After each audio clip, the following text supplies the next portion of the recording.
Buen día. ¿Cómo están, jóvenes? Buenas tardes. O digo, perdón. Buenas Perdón. tardes, licenciado. ¿Qué tal? ¿Cómo están? Los voy a compartir para que comencemos ya. ¿Están viendo ya mi pantalla? La pantalla de la computadora, sí. Sí. Bueno, estamos trabajando. ¿Alguna pregunta, jóvenes, de la clase anterior? Que sí se me olvidó, ya les voy a compartir el video, se me olvidó mandárselos, pero hoy le voy a hacer, les voy a mandar los dos hoy.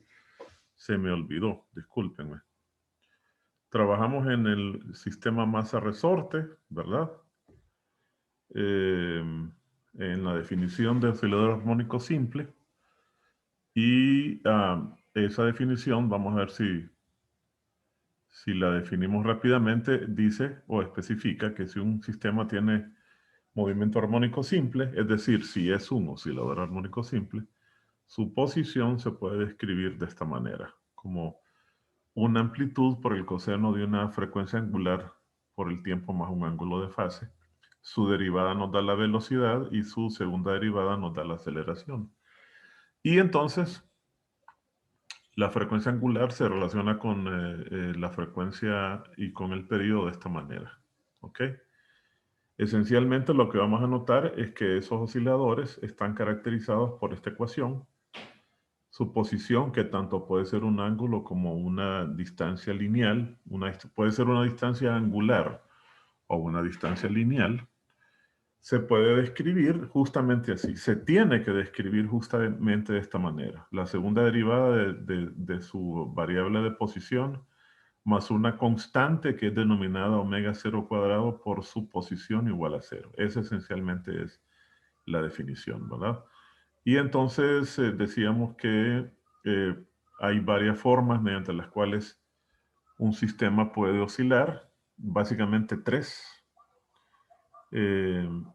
Una de ellas es que en el proceso de oscilación se limite a tener una traslación pura o una rotación pura, o puede tener simultáneamente traslación y rotación. Aquí creo que tienen, déjenme ver, me están preguntando algo. ¿Me escuchan, jóvenes? Me está diciendo un compañero que no me escucha. Sí, se la escucha. Sí, se escucha. Ok. A lo mejor él es el bugueado. ¿Se qué dice? A lo mejor él es el bugueado que Sí, quedó. sí, probablemente sí. Ok, ok. Entonces, eso nos lleva a que la ecuación a partir de la cual se obtiene la ecuación dinámica para hacer la comparación y verificar si es o no un oscilador armónico simple, ya sea la segunda ley de Newton, que se puede representar como la sumatoria de fuerzas iguales al negativo de la masa por la aceleración cuando se trata de una traslación pura, o de los torques iguales al negativo del momento de inercia por la aceleración angular, ¿verdad? Donde ese negativo nos recuerda que se trata de un sistema que tiende a volver a su condición de equilibrio, ¿verdad? Y luego lo aplicamos eso para el sistema masa-resorte, y lo aplicamos para el péndulo simple, ¿verdad? Y obtuvimos que en el caso del resorte se comporta en todo momento como un oscilador armónico simple, pero el caso del péndulo simple fue diferente. Ahí concluimos, esta es la ecuación dinámica a la que llegamos con el péndulo simple, aparece un seno en lugar de la variable de posición, y entonces concluimos que este es oscilador únicamente si el ángulo es pequeño, o sea, de tal manera que el seno de teta se puede aproximar a teta. Y hicimos algunas pruebas y llegamos hasta ahí. Entonces decíamos que para continuar necesitábamos repasar repasar los fundamentos de rotación, y eso es lo que vamos a hacer hoy. Vamos a repasar la rotación para de esa manera poder resolver los análisis de los osciladores que tienen rotación, y eso es lo que vamos a hacer. Entonces déjenme encontrar esto, debe estar por aquí. ¿Dónde está esto? Debe estar acá. Aquí está. Entonces vamos a repasar eso, que tiene que ver con rotación. A eso le llamamos mecánica de sólidos, ¿verdad? Y creo que vamos a necesitar esta también. Entonces vamos a ver. ¿En qué consiste la rotación? Pues la rotación, esencialmente, vaya que me hizo. Aquí está. La rotación esencialmente consiste en un cambio de posición angular de todo un cuerpo. Ahí, por ejemplo, tenemos un trompo. Todas las moléculas del trompo están girando en este momento respecto de este eje. Todas las moléculas giran. Describen un movimiento circular alrededor de este eje.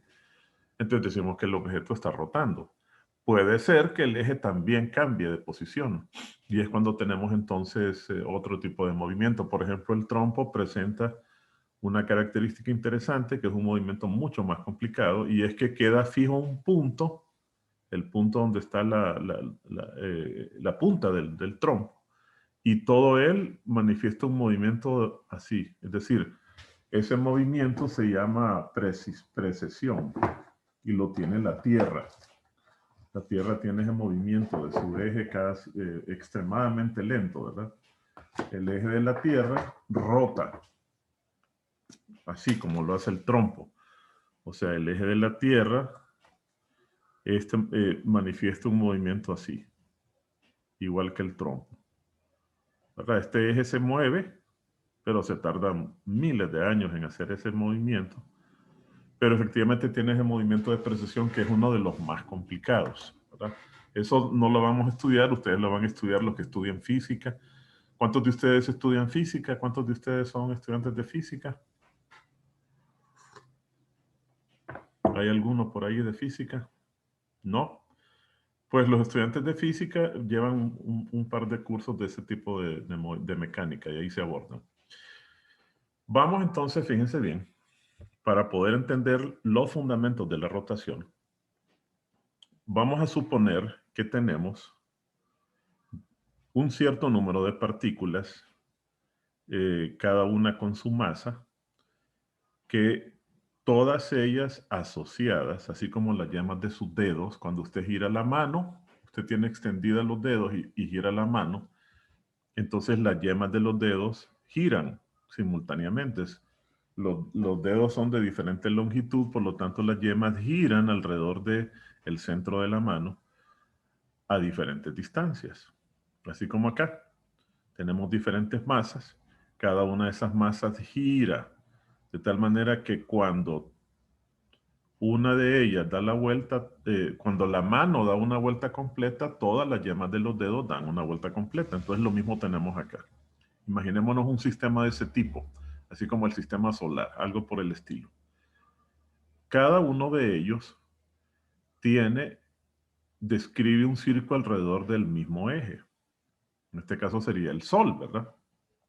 Noten ustedes que si usted tiene a una partícula que está girando alrededor de un eje, aquí tenemos el eje de giro, tenemos la masa de la partícula y el radio del círculo que describe una trayectoria así circular, esa partícula. Noten ustedes que en un cambio de posición recorre un ángulo phi, que lo tenemos acá. Este ángulo phi pasa de esta posición a esta posición. Y entonces recorre una distancia que es un sector de circunferencia o un arco. Y ustedes se acordarán que hay una relación entre el arco, la distancia del arco, la longitud del arco y la longitud del ángulo descrito por el arco, y es simplemente el radio. Yo multiplico el radio por el ángulo descrito y obtengo el arco. Esta es una definición geométrica, no es algo físico. Si yo derivo con respecto al tiempo a esta distancia que este objeto recorre, ¿verdad? ¿Qué es lo que obtengo? Pues sencillamente obtengo la velocidad tangencial que tiene.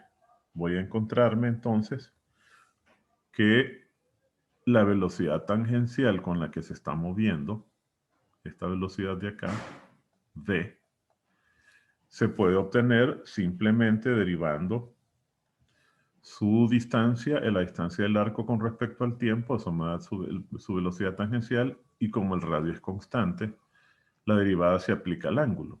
Y entonces aparece en escena la velocidad angular. Acuérdense que la velocidad angular es igual a la derivada del ángulo descrito por ese objeto respecto del tiempo. Y que a su vez, si yo derivo a la aceleración, a la velocidad angular, una primera derivada, obtengo la aceleración angular, que obviamente es la segunda derivada del ángulo descrito, ¿verdad? Es la segunda derivada respecto del tiempo. Entonces, si yo derivo la velocidad tangencial que tiene la partícula, obtengo la aceleración de traslación y me daría R por alfa. Ahí tenemos esas relaciones que son muy importantes. Muy bien, entonces, como estas partículas todas describen un giro de 2pi radianes cada cierto tiempo, se tarda lo mismo en dar una vuelta, diríamos que todas tienen, evidentemente, la misma velocidad angular, omega. Todas giran entonces con la misma velocidad angular. Se tardan el mismo tiempo t en recorrer el ángulo 2pi, en dar una vuelta completa. Por lo tanto, si W es la misma, observen, vean lo que ocurre acá. Aquí tenemos el detalle. Si yo quiero encontrar cuál es su velocidad tangencial, entonces la de la masa 1 va a ser el radio de giro de la masa 1, R1, con respecto a multiplicado por omega. El de la 2 va a ser el radio de giro de la masa, etc. Y entonces, como omega es el mismo, llegamos a la conclusión de que, como se encuentran ellas a diferentes distancias del centro, deberían tener velocidades de traslación diferentes. Y es lo que tenemos acá. Cada una de ellas tiene una velocidad de traslación diferente. ¿Ok? ¿Estamos claros ahí, jóvenes? Sí, ingeniero. Entonces supongan que ahora nos dicen, encontrame cuál es la energía de traslación de todo ese sistema de partículas. Entonces usted lo que hace es sumar las energías cinéticas en términos de las velocidades de traslación, que son V1, V2, V3, etc. Y simplemente se la suma un medio de la masa por la velocidad 1 al cuadrado más un medio, etc. Y suma todo eso. Lo que está obteniendo ahí es la energía que tiene ese sistema. ¿Qué sucede si nosotros ahora, y ojo que aquí hay un errorcito que debemos corregir, este cuadrado, ahí está mal aplicado en las segundas. Aquí ese cuadrado va aquí. Quitémoslo de acá. Aquí va el cuadrado. Si nosotros venimos y cambiamos las velocidades de cada partícula en términos de los parámetros de rotación, porque simultáneamente está rotando, sustituyo esto acá, observen, ¿verdad? Voy a sustituir las velocidades lineales en términos de la información de rotación. Y después, esto me va a quedar al cuadrado, me va a quedar radio 1 al cuadrado por omega cuadrado, radio, etc. Y después, yo voy a separar, fíjense bien, si yo quiero encontrar la analogía, por analogía, ¿cuál es la expresión para la energía cinética de rotación? Entonces uno diría, bueno, si hay analogía, entonces con respecto a la de traslación, la de rotación debería llevar el 1/2 que lleva la de traslación, ¿de acuerdo? Aquí debería venir algo, que es el análogo de la masa, que no sabemos qué es.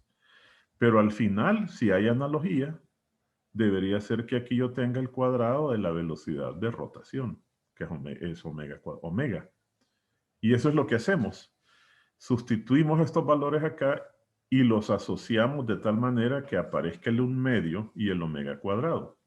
Y nos vamos a encontrar con que dentro del paréntesis aparece la masa por el cuadrado del radio como el análogo de la masa. En la traslación, la masa es el término que representa la inercia a la traslación, es la masa. Pero entonces, el análogo en la rotación no es solo la masa, sino que interviene también una distancia, que aquí se ve evidente dentro de los paréntesis. A esa expresión análoga o a ese parámetro análogo se le llama momento de inercia, ¿verdad?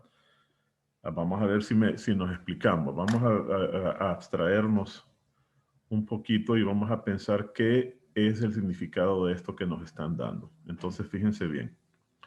Vamos a imaginarnos que estamos en el espacio exterior, ¿verdad? En ausencia de cualquier fuerza de atracción de la Tierra o de cualquier otro objeto muy masivo.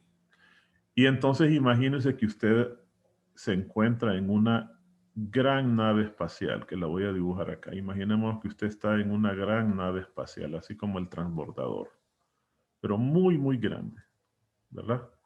Enorme, muy grande. Y entonces usted sale porque está haciéndole reparaciones a la nave. Y aquí imagínese que tiene una caja de herramientas. Esto que tenemos aquí, lo que estoy dibujando ahí es una caja de herramientas. Y usted es esta persona, este pequeñito que está ahí. Extremadamente pequeño comparado con la nave.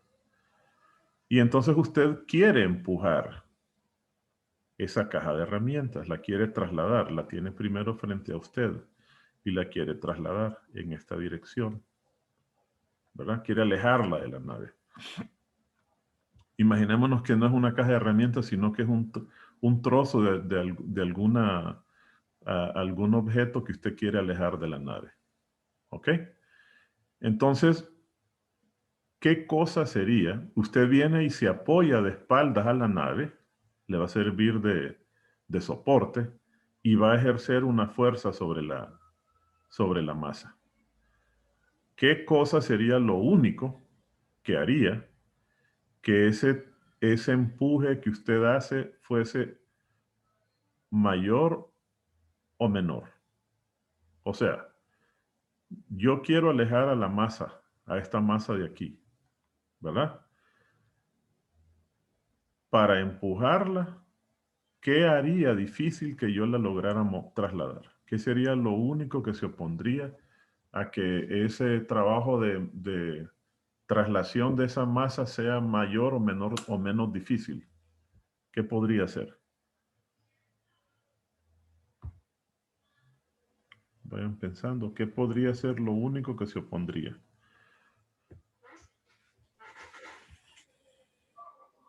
La gravedad. No, porque no estamos por eso les dije desde el principio que están totalmente alejados de cualquier cuerpo masivo. La fricción. No, estamos en el espacio vacío, no hay. ¿Será eso lo que la dificulta, que no hay gravedad ni fricción y eso no? ¿Qué sería lo único que se opondría? En ausencia de fricción y gravedad, ¿qué cosa haría su trabajo más difícil? La masa. Sería que La no, masa. Exacto. Exacto. Solo la propia masa. Entonces, por eso es que la masa es la inercia a la traslación. Es lo que hace difícil, lo que se opone, lo único que se opone al trasladar un objeto. Fíjense bien lo que ustedes dijeron. Primero dijeron la gravedad y la fricción. Bueno, entonces si nos salimos del ambiente de la Tierra, y miren que esa es la genialidad de Newton. Newton se imaginó estar en un ambiente en ausencia de gravedad y de fricción. Justamente lo que ustedes dijeron, la gravedad o la fricción. Bueno, si nos salimos de la gravedad y de la fricción, entonces nos damos cuenta que lo que hace que sea más fácil o más difícil mover un objeto sea la propia masa. Si el objeto tiene mucha masa, yo voy a tener que ejercer una fuerza porque la oposición al movimiento va a crecer. ¿De acuerdo? Entonces ahora nos preguntamos, ¿y si yo quiero hacer rotar a la caja, no trasladarla, quiero hacerla rotar en ese ambiente, respecto, por ejemplo, de este eje que pasa por aquí, y después respecto de este otro eje, y después respecto de este otro? No la quiero trasladar, quiero hacerla rotar respecto de esos diferentes ejes. ¿Qué sería lo que se opone? El momento de inercia. ¿Ven? O sea, en la rotación, la inercia, la rotación, por eso se llama momento de inercia. Esa cosa que es el análogo a la masa, se llama momento de inercia porque precisamente representa la oposición a la rotación. ¿Ok? Entonces, si yo quiero hacer rotar ese objeto respecto de este primer eje, va a tener un momento de inercia respecto de este eje, que va a ser diferente si yo lo quiero hacer respecto de este otro eje. Va a tener otro momento de inercia y diferente al de cualquiera otro. Cada uno de los ejes de rotación produce un momento de inercia diferente, pero la masa es la misma.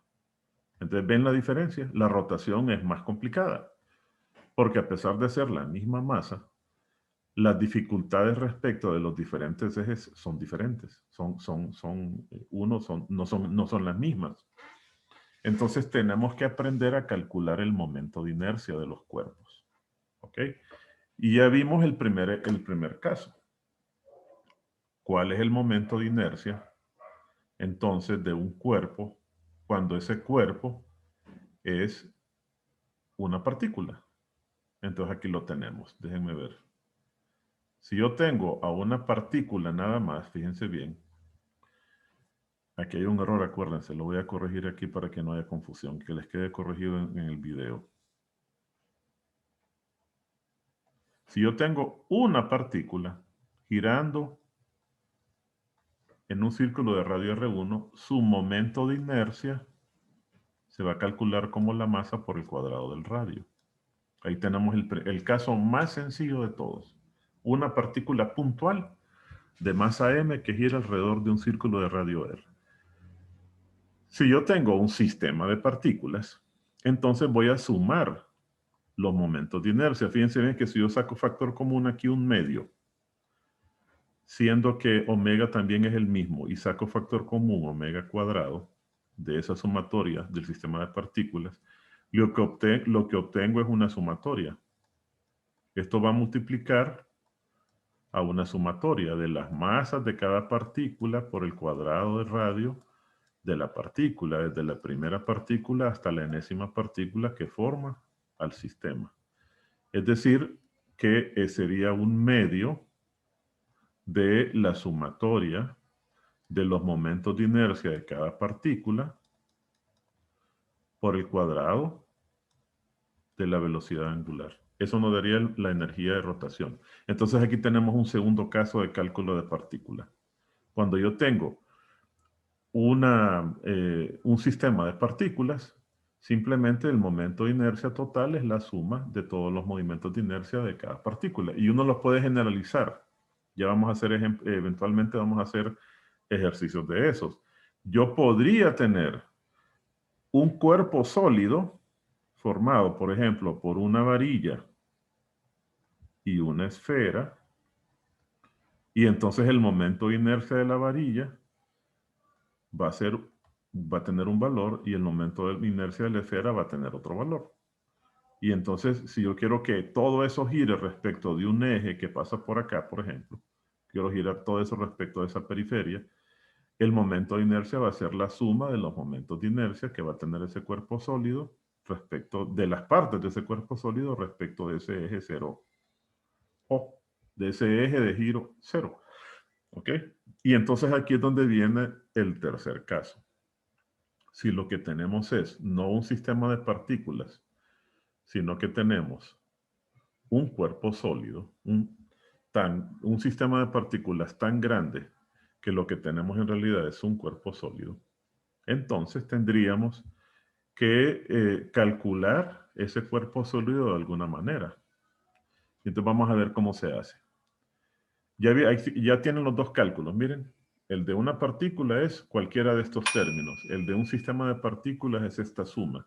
¿Y qué sucede cuando tengo tantas partículas que en realidad ese montón de partículas forman a un cuerpo sólido, como por ejemplo eso que tenemos allí? Y yo quiero que eso gire respecto de un eje que podría ser, por ejemplo, este. Ahí, pasa por acá. Yo quiero que gire alrededor de este eje, con una velocidad angular o una aceleración angular cualquiera. Quiero que gire respecto de ese eje cero. ¿Ok? Entonces, ¿qué es lo que se hace? Miren lo que se hace. Si nos vamos partícula por partícula, nunca terminamos, porque son una cantidad enorme de partículas. Yo no puedo usar esto. Entonces tengo que ingeniármela. Entonces, ¿qué se hace? Usted divide, fracciona ese sistema en una cantidad, en un grid de diferenciales de partículas. Por ejemplo, tendríamos algo así. Una gran cantidad. Imagínese que usted divide todo eso en todas las dimensiones definidas por el cuerpo, porque ese cuerpo puede ser una varilla, entonces tener una solamente definido en una dimensión. O puede ser una lámina, cualquiera que sea la forma del cuerpo. Usted divide todo el cuerpo en pedacitos diferenciales y toma uno de ellos. Aquí voy a exagerar, voy a tomar este. Recuerden que son diferenciales, ¿verdad? Ahí están exagerados, exageradamente grandes. Ese pedacito que yo estoy marcando ahí, en realidad tiene una cantidad diferencial m de la masa total del cuerpo. Y se encuentra ese pedacito a una distancia del eje de rotación, que sería esta línea punteada, que vamos a denominar R. Entonces yo puedo venir y decir que ese pedacito produce una oposición al giro, que es un pedacito diferencial del momento de inercia total. ¿Y cómo lo calculo? Lo visualizo como que fuera una partícula.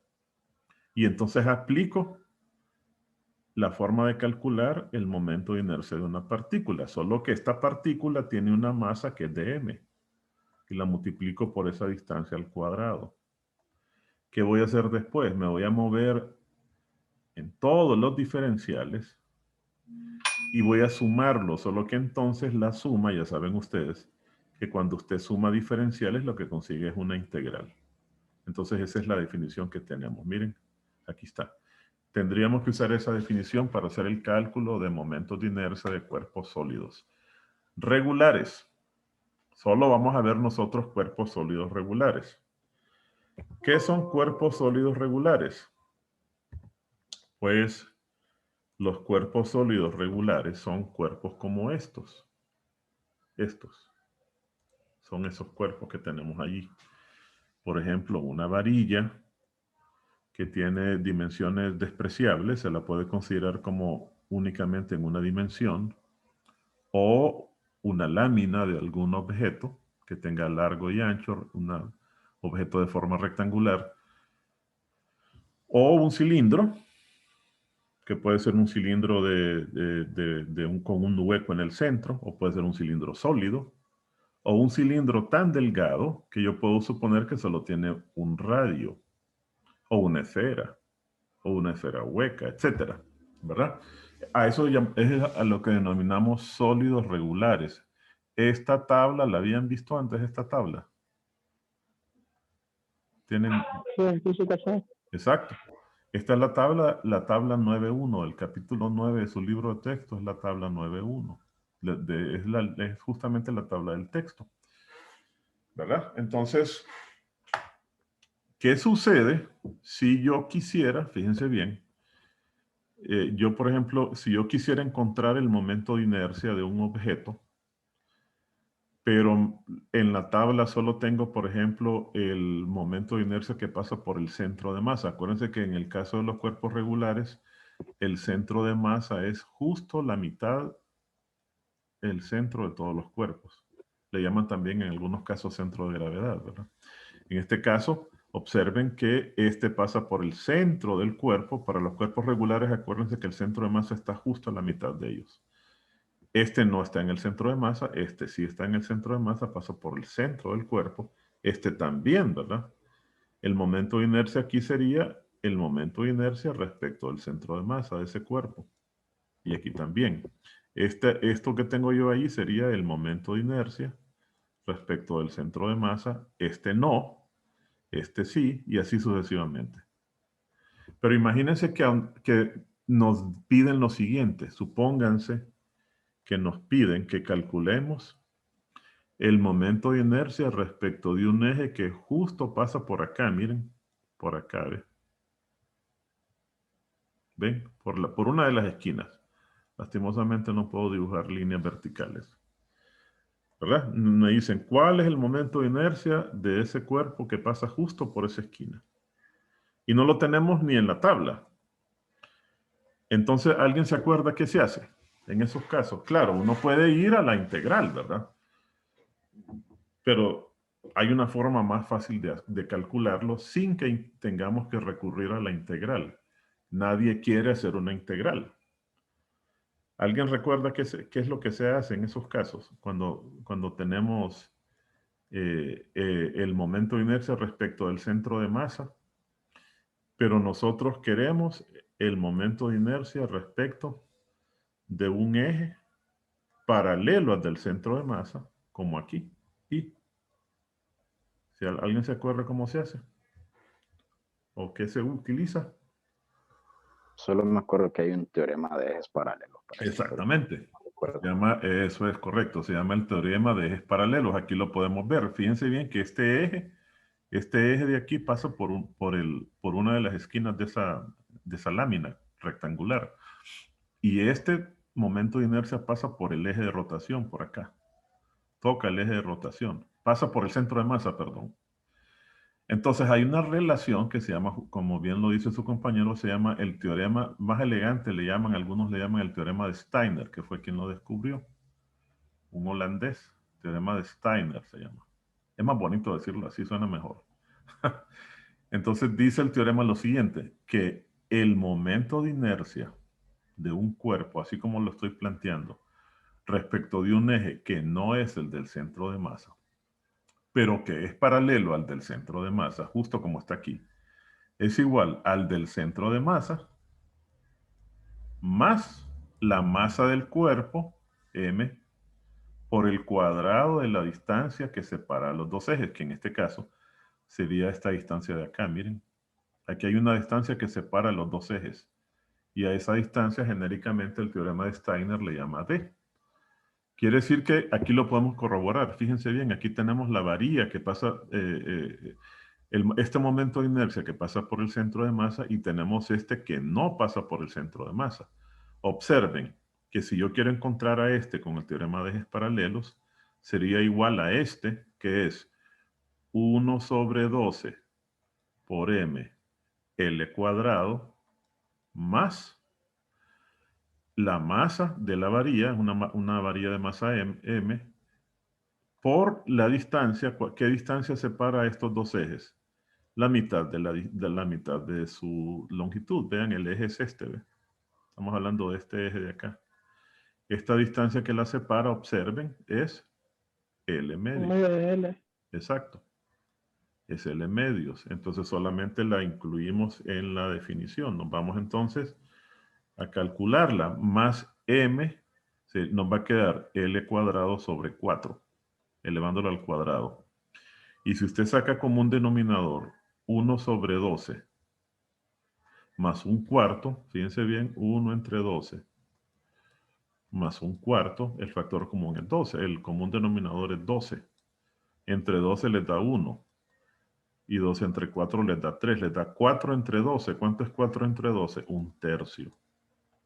Me va a dar un tercio de ml cuadrado. Miren, aquí está. Un tercio de ml cuadrado. O sea que lo que vamos a hacer nosotros es eso. Ya con eso vamos a poder calcular momentos de inercia respecto de cualquier eje utilizando el teorema de Steiner, ¿verdad? Con ese teorema, y nos vamos a guiar de referencia, vamos a tener a esta tabla que tenemos ahí.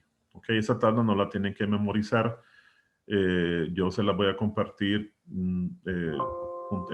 Va a venir en las fórmulas para que ustedes la puedan utilizar. Entonces, ya hemos visto cómo se va a calcular en términos prácticos el momento de inercia. Lo vamos a utilizar con la tabla. Aquí tenemos el ejemplo justamente del cálculo del momento de inercia con la integral. No es necesario que lo hagamos, pero va a dar un tercio y después uno lo calcula respecto del centro, ¿verdad? Y cambian los límites de integración y nos da 1/12. Y después se puede verificar que esos dos están relacionados mediante el teorema de ejes paralelos, que lo tenemos ahí. Ahí está el cálculo. Y eso es lo que vamos a utilizar. ¿Ok? Bien. Vean entonces que uno ya tiene la forma de calcular la energía. Si usted toma, este sería el catálogo de energías. Si lo actualizamos, tendríamos energía cinética, de traslación y de rotación, energía potencial, gravitacional y elástica, y la energía perdida por la fricción. Son 4 posibles energías que hasta ahora estaríamos manejando. Vamos a agregar al final del periodo, cuando veamos la tercera unidad, vamos a agregar una energía potencial adicional, que es la energía potencial electrostática, ¿verdad? Entonces, vamos ahora a ver los fundamentos del torque. ¿Qué es el torque? Pues, siguiendo con las analogías, si yo yo tengo una caja, ¿verdad? Y esa caja la quiero trasladar, vamos a suponer sin fricción, la quiero trasladar una distancia d, ¿verdad? Entonces, tengo que aplicar sobre esa caja una fuerza. La segunda ley de Newton me dice, mira, tenés que aplicar una fuerza de acción, ¿verdad? F. Y esa fuerza de acción le va a producir a la caja una aceleración.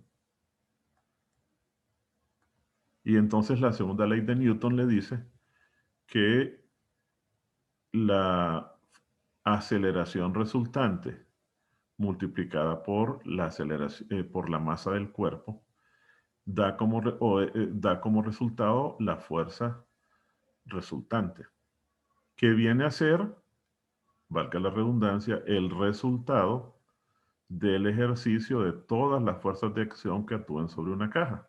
A eso llamamos la segunda ley de Newton. Aquí estos son vectores. Y aquí tendríamos un vector que es el vector aceleración. Muy bien, entonces ahora la pregunta es la siguiente. Y si yo lo que quiero es rotar un cuerpo como este que está aquí, por ejemplo, si yo tengo un cuerpo que es ¿cómo se llama esto? Un perno. Y voy a utilizar esta llave de mano para mover a ese perno. ¿Ok? Eso significa que lo voy a hacer rotar, lo quiero sacar. O en este caso sería sacarlo.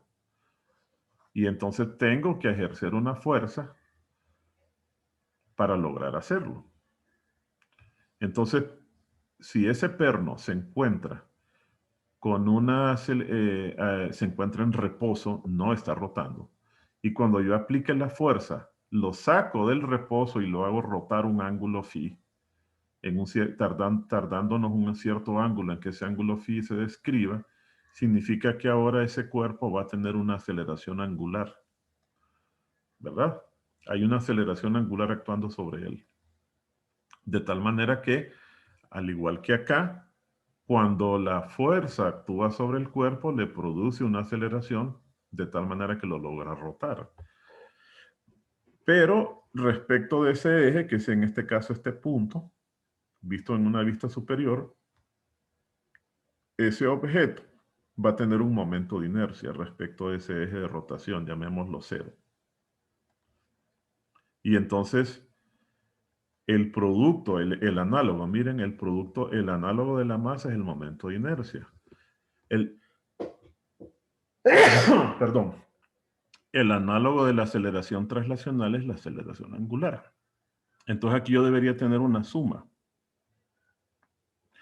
Pero aquí los que aparecen no son fuerzas, sino los análogos de la fuerza. Es decir, los que son capaces de producir rotaciones. Y eso se llaman torques.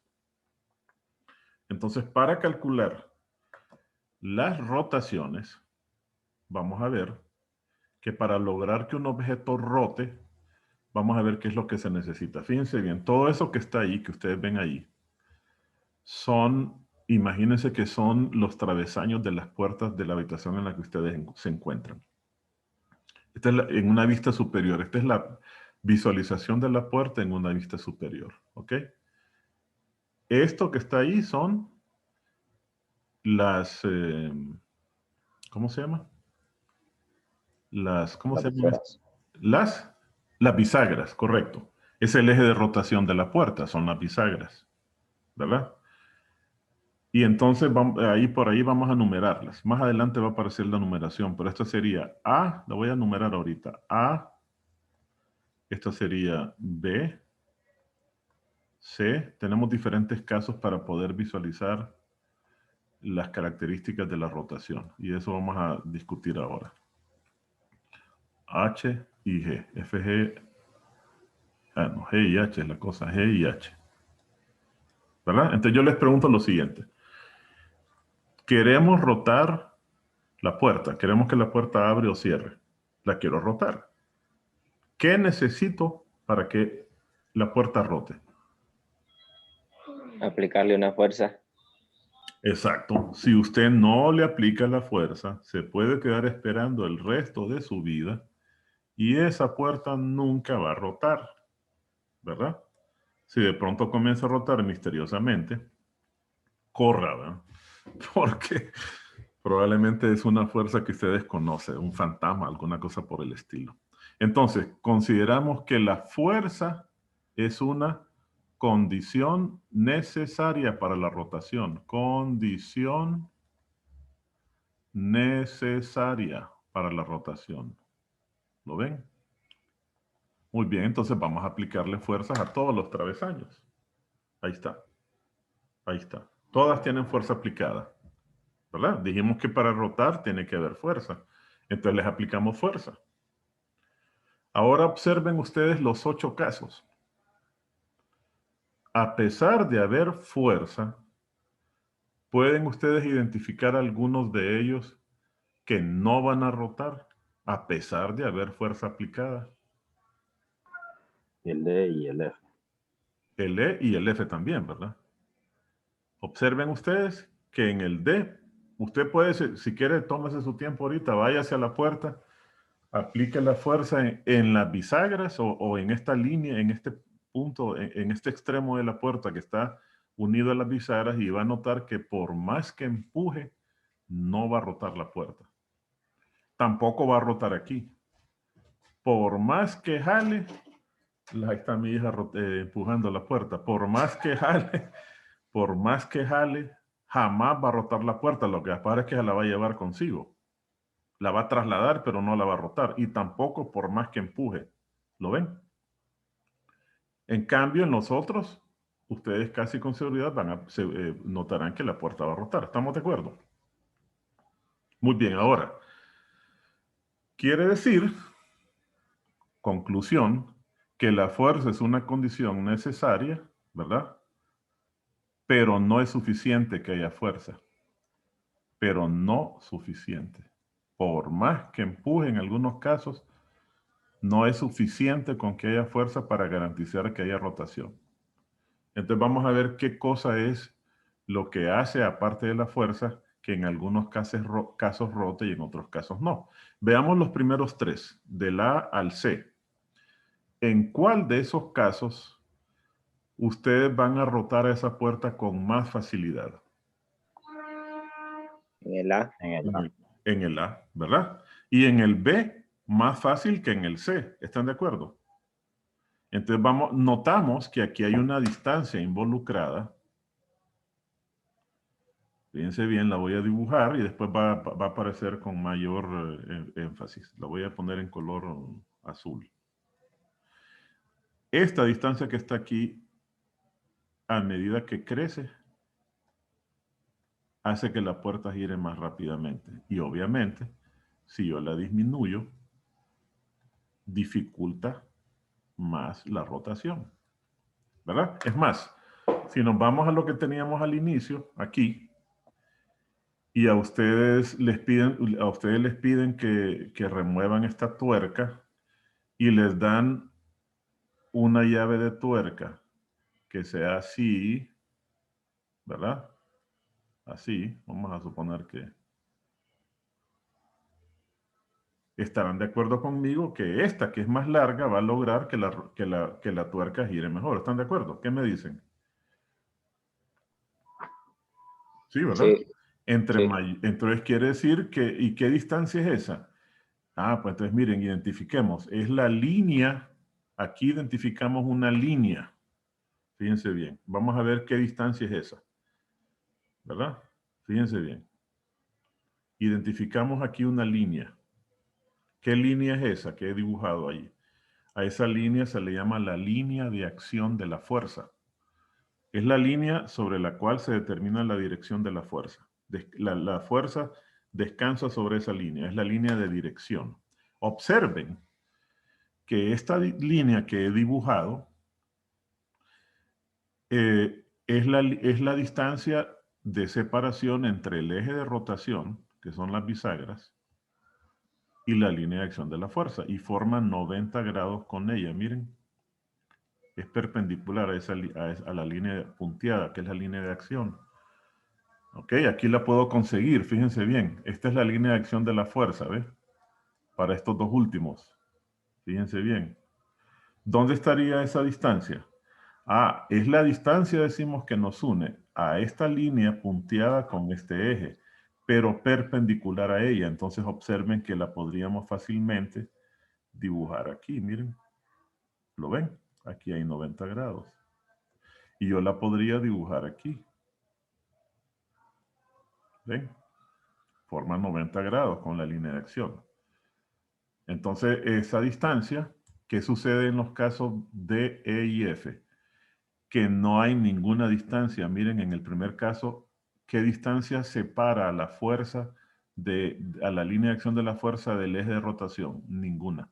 Esa distancia es cero. Y aquí también, si yo prolongo la línea de acción de la fuerza, esa pasa por el eje de rotación. Y lo mismo pasa acá, ¿verdad? Esa distancia fue conocida por los griegos como, ¿alguien se acuerda cómo se llama? A ver, ¿alguien recuerda cómo se llama esa distancia? Le llamaron B. Bueno, le llamaron brazo de palanca y nosotros lo vamos a llamar B. Brazo de palanca. Solo que en griego le pusieron otro nombre, se llamaba fulcro en griego. Brazo de palanca o algo parecido. Entonces, cuando la fuerza tiene brazo de palanca, se produce el giro. Cuando la fuerza no tiene, como en estos casos, el brazo de palanca, porque ninguna distancia separa a la línea de acción de la fuerza del eje de rotación, entonces no hay giro. En pocas palabras, el torque, podemos concluir, que tiene que ser, obviamente, directamente proporcional al brazo de palanca. Y aquí lo estamos notando. Entre más grande es mayor es el brazo de palanca, notamos que el giro se hace con mayor facilidad, ¿verdad?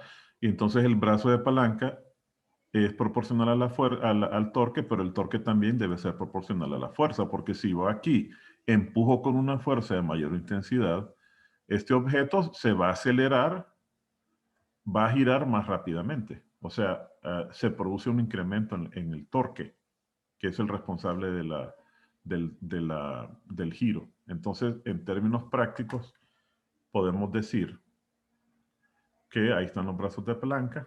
Podemos decir, fíjense bien, aquí lo tenemos, que el torque es igual al producto del brazo de palanca por la fuerza, de tal manera que se ve en esta definición que simultáneamente el torque es directamente proporcional a la fuerza, pero también al brazo de palanca. De tal manera que si el brazo de palanca es cero, el torque es cero. Y si la fuerza es cero, también el torque es cero. Pero hay un signo. ¿De qué depende ese signo? Vean los dos últimos. el G y el H. Observen esos dos últimos. Aquí el brazo hacia dónde se aplica la fuerza. Exactamente. Entonces vean que en este caso el giro es en sentido horario. ¿Lo ven? La puerta va a girar en sentido horario. Pero puede existir el caso de que la misma fuerza produzca un giro en sentido antihorario. Y entonces los dos torques tienen que diferenciarse, aunque la fuerza sea la misma y el brazo de palanca también. El torque usted lo calcularía y le daría en los dos casos B por F, pero no es posible que sean iguales. ¿En qué se diferencian? En el sentido de giro. Y por eso tenemos ese signo. Cuando el giro sea, siguiendo la manera como se miden los ángulos, si el giro es a favor de las manecillas del reloj, ¿se acuerdan cómo medimos los ángulos? Déjenme borrarles eso que está ahí. Solo déjenme borrarles esto que está aquí, para que lo vean con claridad.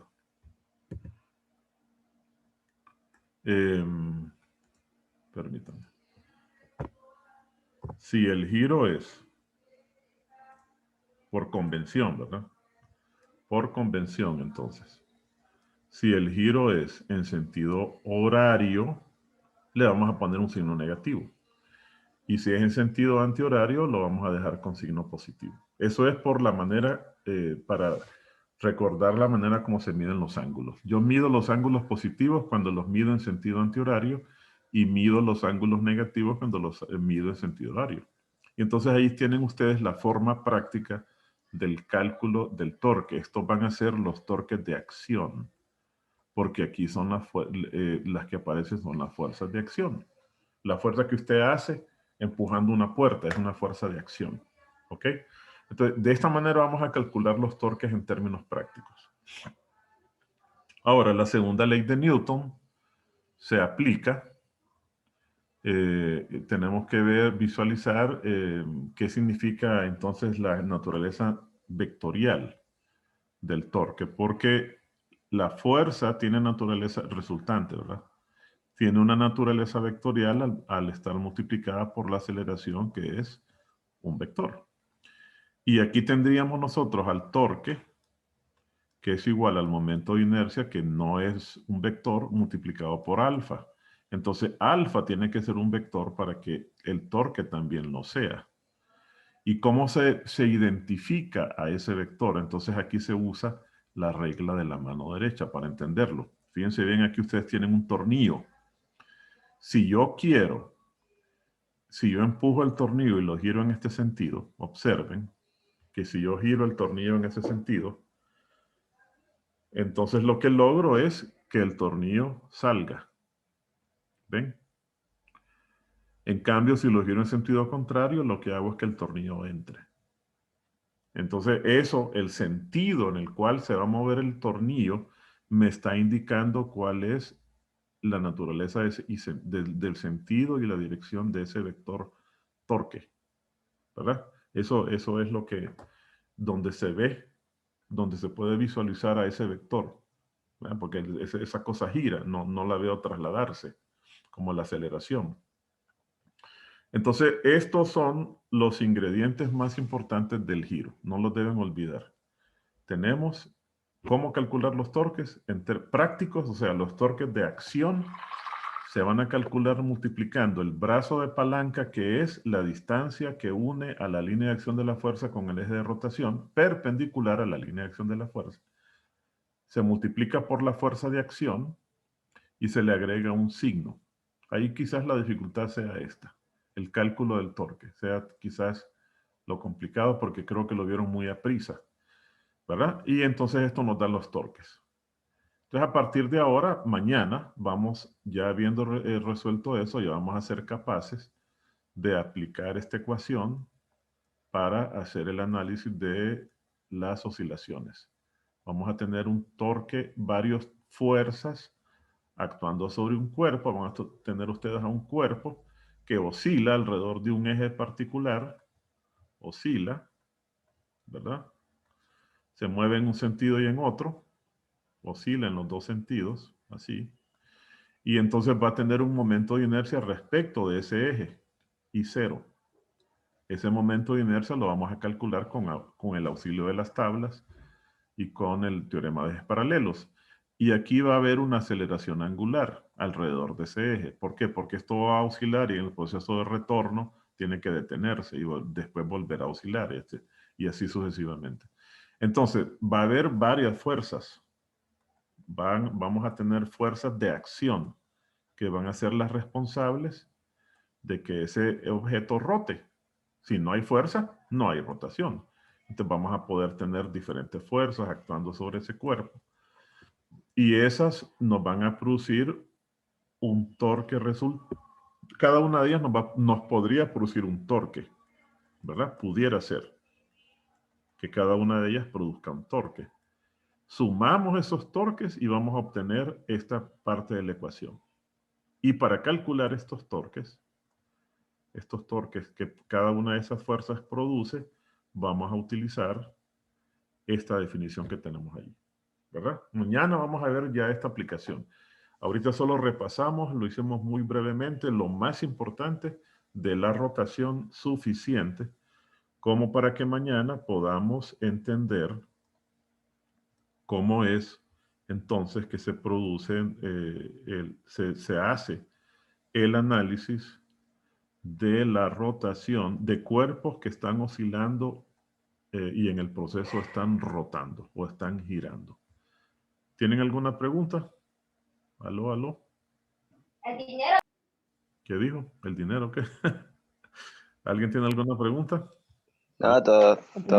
Muy bien. Buenas martes, tendremos Todo que- claro. Entonces mañana vamos a hacer las aplicaciones con osciladores, ¿ok? En un rato les voy a subir los dos videos, este y el del viernes, el del jueves fue, que no se lo subí, discúlpenme. Subir al Solo campo. una Nos vemos mañana entonces, jóvenes. No, Ingeniero, entonces, el miércoles, ¿verdad? Perdón, es el miércoles que nos vemos. Es la- y- Ok, nos vemos el miércoles entonces, perfecto. ¿va a subir estos documentos, ingeniero? Sí, ahorita, ya lo Ah, ok. voy a empezar a bajarlos y se los voy a subir. En una hora más o menos ya van a estar los dos. Búsquenlo en el contenido, búsquenlo en la plataforma donde diga, ¿cómo se llama? Conexiones a clases. Ok. Pero también los documentos los va a subir para esos que tiene ahí. Sí, ya Ok. creo que ya están ahí, pero sí, lo Ok. voy a asegurar. Nos vemos, jóvenes, hasta mañana, hasta el miércoles, Gracias. perdón. Hasta luego. Feliz tarde, señores. Igualmente a ustedes. Buenas tardes. Muchas gracias. Gracias a ustedes. Feliz tarde, Vic. Bye.